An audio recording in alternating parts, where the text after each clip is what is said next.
नमस्ते बच्चों। तो यहाँ पे हम इंपॉर्टेंट जो है वो टर्म समझने की कोशिश करेंगे जो क्लास 6 के हिसाब से आपको बहुत इंपॉर्टेंट है। आप किसी अपने बुक में इसको लिख के जरूर रखना, ठीक है। अब आपको पता है कि सॉलिड स्टेट होती है, लिक्विड स्टेट होती है और गैस फेज होती है। इसके बाद भी बहुत सारी स्टेट होती है, पर हम मेन 3 स्टेट लेते हैं, सॉलिड, लिक्विड और गैस, ठीक है। ये तो समझ में आ गया।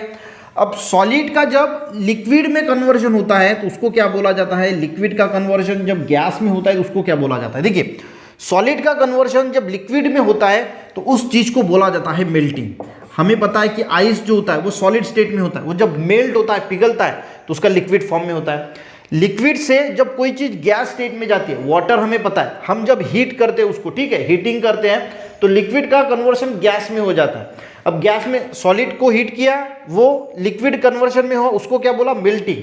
अब लिक्विड का कन्वर्शन गैस में अगर होता है तो उसको बोला जाता है इवेपोरेशन। हमें पता है कि पानी होता है लिक्विड स्टेट में होता है, तो उसके वाटर वेपर्स बनते हैं। कैसे बनते हैं, उसको हीट जब देते हैं तो लिक्विड का कन्वर्शन वाटर वेपर में होता है, यानी गैस में होता है। उस कंडीशन को बोला जाता है इवेपोरेशन। अब कुछ कुछ चीजें ऐसी होती है जो सॉलिड से डायरेक्ट गैस स्टेट में कन्वर्ट हो जाती है। जैसे हमारा कपूर हो गया, कपूर को अगर आप जलाएंगे या फिर वैसा ही रख देंगे तो वो थोड़ी देर के बाद इवेपोरेट हो जाता है, वो गैसेस स्टेट में कन्वर्ट हो जाता है।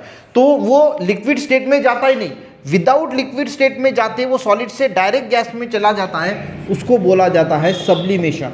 उसको क्या बोला जाता है, sublimation.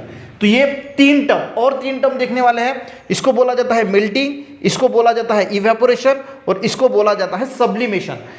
Solid to gas sublimation, solid to liquid melting और लिक्विड टू गैस इवेपोरेशन, ठीक है। ये सारी चीजें होती है जब हम इसको हीट करते हैं। अब कूल करते हैं, ठंडा करते हैं तो क्या होता है, देखिए, गैस से अगर लिक्विड स्टेट में कोई चीज जाती है, वाटर वेपर का लिक्विड बनता है, पानी बनता है, तो उस प्रोसेस को बोला जाता है कंडेंसेशन। उसको क्या बोला जाता है, उसको बोला जाता है कंडेंसेशन। अब लिक्विड स्टेट को अगर हम पानी को रखेंगे फ्रीजर में तो उसका सॉलिड यानी बर्फ बनता है, तो उसको उस प्रोसेस को बोला जाता है फ्रीजिंग। उसको क्या बोला जाता है, फ्रीजिंग। और गैस का डायरेक्टली कन्वर्शन अगर सॉलिड में होता है तो उसको बोला जाता है डिपोजिशन, ठीक है। समझ में आ गया। ये 6 टर्म है जो आपको पता होनी चाहिए कि सॉलिड का लिक्विड मेल्टिंग, लिक्विड का gas evaporation, solid direct gas में कन्वर्ट होता है तो सब्लिमेशन, गैस लिक्विड में होता है तो कंडेंसेशन, लिक्विड सॉलिड में होता है तो फ्रीजिंग और गैस डायरेक्ट सॉलिड में होता है तो डिपोजिशन। तो ये टर्म गाइड जो है वो हमने समझने की कोशिश की। आई होप आपको ये कंसेप्ट जो है वो अच्छा लगा, तो एक लाइक जरूर करना, अपने दोस्तों को भी शेयर करना।